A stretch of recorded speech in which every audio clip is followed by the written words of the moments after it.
தலைப்பு: அம்மா. Christian questions என்னும் வலையொலியில் மே 13, 2019 அன்று ஒலிபரப்பப்பட்ட நிகழ்வின் தமிழாக்கம். தொகுப்பாளர்கள் சகோதரர் ரிக் மற்றும் சகோதரர் ஜானத்தான் அவர்கள். அம்மா என்ற பாடத்தின் தொடர்ச்சி. பக்கம் 34. 9வது மற்றும் 10வது பண்புகளை காணலாம். 9ஆம் பண்பு: விசுவாசத்தை கைக்கொள்வது. 2 பேதுரு 1ஆம் அதிகாரம் 1ஆம் வசனம். நம்முடைய தேவனும் இரட்சகருமாயிருக்கிற இயேசு கிறிஸ்துவினுடைய நீதியால் எங்களைப் போல அருமையான விசுவாசத்தை பெற்றவர்களுக்கு இயேசு கிறிஸ்துவின் ஊழியக்காரனும் அப்போஸ்தலனுமாகிய சீமோன் பேதுரு எழுதுகிறதாவது: விசுவாசத்தை பற்றி பேசுங்கள். நீங்கள் எதிர்கொள்ளும் விருப்பங்களை பகுப்பாய்வு செய்து பாருங்கள். எப்போதும் தேவனுடைய சித்தத்தை செய்ய முயற்சி செய்யுங்கள். மேலும் உங்கள் குழந்தைகளை உட்கார வைத்து அவர்களுடன் உங்களுடைய உள்நோக்கங்களையும் உங்கள் பகுத்தறிவையும் பகிர்ந்து கொள்ளுங்கள். ஜூலி. இந்த பெற்றோர் தங்கள் குடும்ப முடிவுகளை எடுக்கும்போது அவர்கள் தங்கள் மகனையும் பேசச் சொல்லி அவனுடைய யோசனையையும் தெரிந்து கொள்கிறார்கள். உங்கள் குழந்தையுடன் பேசுவதைக் காட்டிலும் உங்கள் வாழ்க்கையில் சின்ன சின்ன விஷயத்திலும் சரி, உங்கள் செயல்களிலும் சரி, நீங்கள் எவ்வாறு உங்கள் விசுவாசத்தை காண்பிக்கிறீர்கள் என்பதே முக்கியமானதாய் இருக்கின்றது. நீங்கள் அறிந்திருப்பதைக் காட்டிலும் உங்கள் குழந்தைகள் உங்களை அதிகமாக ஆழமாக கவனிக்கிறார்கள். ஜூலி. இது மிகவும் நல்லதொரு ஆலோசனையாகும். இதன் மூலமாக எவ்வாறு பெற்றோர்கள் தேவனுடைய சித்தத்திற்கு ஏற்ப தீர்க்கமான முடிவுகளை எடுக்க முயற்சிக்கிறார்கள் என்பதை குழந்தைகளால் நடைமுறை ரீதியில் பார்க்க முடியும். இது நாம் முன்பு பார்த்த பகுத்தறிவையே நன்கு பகுத்து பார்க்கும் திறனையே போதிக்கிறது. ஆவிக்குரிய வழிகாட்டுதல் மற்றும் புரிதலை பெற்றுக்கொள்வதற்கான நோக்கத்துடன் கூடிய பகுத்தறிவு. அதனை அவர்கள் தங்கள் மகன்களுக்குள்ளும் புகுத்துகிறார்கள். வாழ்க்கையில் நீங்கள் பெற்றுக்கொண்ட அனுபவங்களை வளமாக கற்றுக்கொள்ளும் இடமாக பயன்படுத்தி கொள்ளுங்கள். விதைகளை வேடிக்கையாகவும் மகிழ்ச்சியாகவும் சிரிப்புடனும் விதைத்து செல்லுங்கள். ஏனெனில் அது பெற்றோர் பிள்ளைகள் ஒருமனப்படும் பிணைப்பின் ஒரு பகுதியாக இருக்கிறது. சோதனைகளும் சிரமங்களும் இருப்பதால் உங்கள் குழந்தைகளுக்கு பகுத்தறிவோடு எடுத்து சொல்லி வழிநடத்துங்கள் என்று எஸ்ட்ரா கூறுகின்றார். பெற்றோருக்குரிய முக்கியமான பாடம்.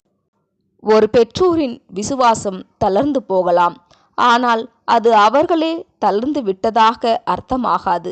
தேவனுடைய ஆசீர்வாதம் அபூரணமான நம்முடைய சிந்தனைகள் மற்றும் முயற்சிகள் மூலமாகவே கடந்து வரும். நமது இந்த நிலையில்லாத உலகில் தாய்மை மிகவும் சவாலாய் இருக்கிறது. அத்தகைய சிக்கல்களை தாய்மார்கள் எவ்வாறு சமாளிப்பது? தாய்மார்கள் பொதுவாக சிக்கல்களை சரி செய்வதில் வல்லுநர்களாக இருப்பார்கள்.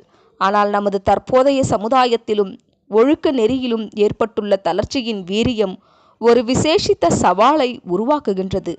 வீட்டிற்கு வெளியே சென்றுவிட்டால் போதும், அங்குள்ள வாழ்க்கையின் சூழ்நிலைகள் நம்முடைய சித்தத்தையும் கொள்கையையும் தொடர்ச்சியாக சோதிப்பவைகளாக இருக்கின்றன.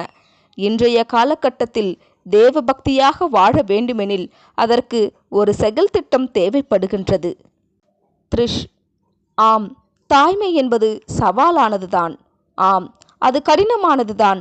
ஆனால் பிள்ளைகளின் சந்தோஷம் அவை எல்லாவற்றைக் காட்டிலும் அதிக முக்கியத்துவம் வாய்ந்ததாக இருக்கின்றது. 10ஆம் பண்பு: ஒழுங்கில்லா இடத்தில் ஒழுங்கை கொண்டு வருவது. ஜூலி. ரிக் அவர்களின் அம்மாவை பற்றி நமது நேயர்களுக்கு கொஞ்சம் சொல்ல விரும்புகிறேன். ரிக் அவரது குடும்பத்தில் ஞாயிறு இரவு உணவுகள் பற்றி இந்த நிகழ்ச்சியில் பல வருடங்களாக பேசியுள்ளார்.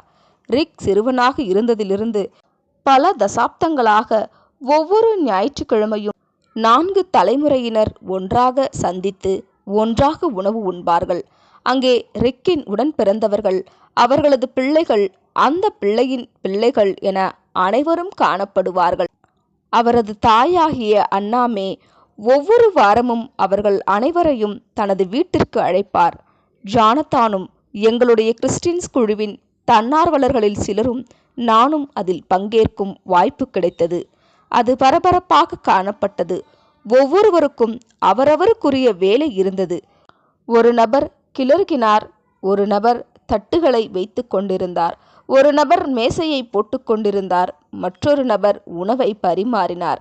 இப்படியாக அது கார்ட்டூன் படத்தை பார்ப்பது போல் இருந்தது, அல்லது மாபெரும் தேன்கூட்டினை பார்ப்பது போல் இருந்தது.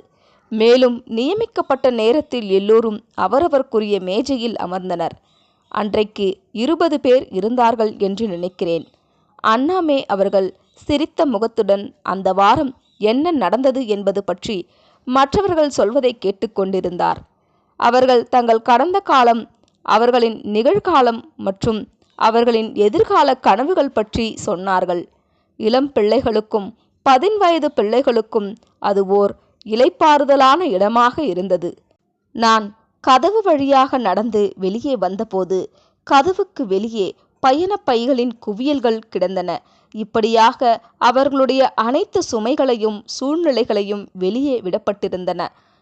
வீட்டிற்குள்ளேயோ ஓர் அழகான வலுவான குடும்பம் ஒன்று கூடி வந்திருந்தது. ரிக் அவர்களின் தாயாருடைய பெருந்தன்மையும் அன்பும் தான் இதற்கெல்லாம் காரணமாக இருந்தது. எனது அம்மா இந்த வழக்கத்தை என் அம்மாவிடமிருந்து, தன் பாட்டியிடமிருந்து கற்றுக்கொண்டார். தலைமுறை தலைமுறையான விசுவாசமும் முன்மாதிரியும் எனக்கு ஆசீர்வாதமாக அருளப்பட்டிருக்கின்றது. இது மீண்டும் நம்மை ஆதார வசனத்திற்கே அழைத்து செல்கின்றது. 2 தீமோத்தேயு 1:15. அந்த விசுவாசம் முந்தி உன் பாட்டியாகிய லோவிசாலுக்குள்ளும் உன் தாயாகிய ஐனிக்கேயாளுக்குள்ளும் நிலைத்திருந்தது. அது உனக்குள்ளும் நிலைத்திருக்கிறதென்று நிச்சயித்திருக்கிறேன். நீதிமொழிகள் 31:27-29. அவள் சோம்பலின் அப்பத்தை புசியாமல் தன் வீட்டு காரியம் எப்படி நடக்கிறது என்று கண்ணோக்கமாயிருக்கிறாள். அவள் பிள்ளைகள் எழும்பி அவளை பாக்கியவதி என்கிறார்கள். அவள் புருஷனும் அவளை புகழுகிறான். ஒருங்கிணைப்பு தாய்மார்களுக்கான ஆலோசனை. ஜூலியா. நாங்கள் முடிந்தவரை எங்கள் குழந்தைகளுடன் அதிக நேரத்தை செலவிட முயற்சி செய்கிறோம். அதனால் அவர்கள் மற்றவர்களிடமிருந்து அல்லாமல் எங்களிடமிருந்து அதிகமானவைகளை கற்றுக்கொள்ள முடியும். அவர்கள் தொலைக்காட்சி நிகழ்ச்சிகளையோ யூடியூப் வீடியோக்களையோ பார்க்க நேரிட்டால் நாங்களும் அவர்களுடன் அமர்ந்து கொண்டு அவர்களை கண்காணிப்போம். அவர்கள் பார்ப்பது பொருத்தமானதா என்பதை உறுதிப்படுத்தி கொள்ளுவோம். நானும் என் கணவரும் வெவ்வேறு நேரங்களில் ஆப்போசிட் ஷிப்ட்ஸில் வேலை செய்கிறோம். அதனால் எங்களில் ஒருவரால் எப்போதும் பிள்ளைகளுடன் கூட இருக்க முடிகிறது. சில நேரங்களில் சில மணி நேரங்கள் நாங்கள் இருவருமே வீட்டிற்கு வர முடியாத சூழல் ஏற்படும். அப்போது எங்கள் நெருங்கிய நண்பர்களோ குடும்ப உறுப்பினர்களோ குழந்தைகளை பார்த்து கொள்ளுவதற்கு உதவுவார்கள். எங்கள் குழந்தைகளின் பள்ளிகளில் நான் தன்னார்வலராக பணி செய்கின்றேன். இதன் மூலமாக என்னால் என் பிள்ளைகளையும் பார்த்து கொள்ள முடியும்.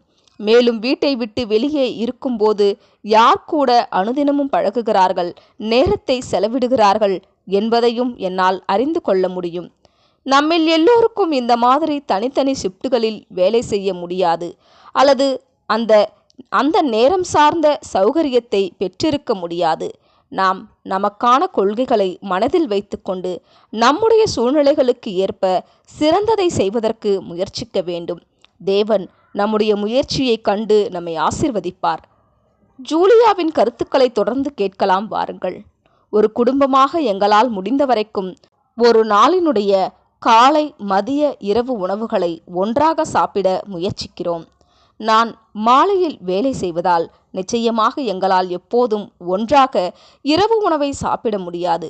அதனால் அனுதினமும் காலை உணவை ஒன்றாக சேர்ந்து சாப்பிட வேண்டும் என்று நாங்கள் முடிவு செய்தோம். அதற்காக நான் வேலை முடிந்து முந்தைய நாள் இரவு 2 மணிக்கு வீட்டிற்கு வந்தால் கூட அடுத்த நாள் அதிகாலையிலேயே எழுந்து விடுவேன்.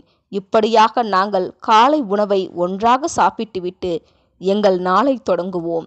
ஒன்றாக ஜெபிக்கிறோம், ஒன்றாக சாப்பிடுகிறோம், சில மணி நேரம் ஒன்றாக செலவிடுகிறோம். இவ்வாறு நாங்கள் ஒவ்வொருவரும் எங்கள் அன்றாட பணிக்காக பிரிந்து செல்லுவதற்கு முன்பாக எங்களுக்கென்று அந்த நேரத்தை பயன்படுத்தி கொள்ளுகிறோம். இப்படியாக அந்த நாள் அனைவருக்கும் ஒரு சிறந்த நாளாக அமைகின்றது என்று நான் உணர்கின்றேன். ஜூலி. ஆக இப்படியாகத்தான் அவள் சிக்கல் வராமல் பார்த்து கொள்ளுகிறாள். அவள் ஒரு குட்டி அண்ணாமே ஆவாள். பிள்ளைகளுடன் செலவழிக்கும் அந்த நேரம் பரிசுத்தமானது மற்றும் விசேஷமானது.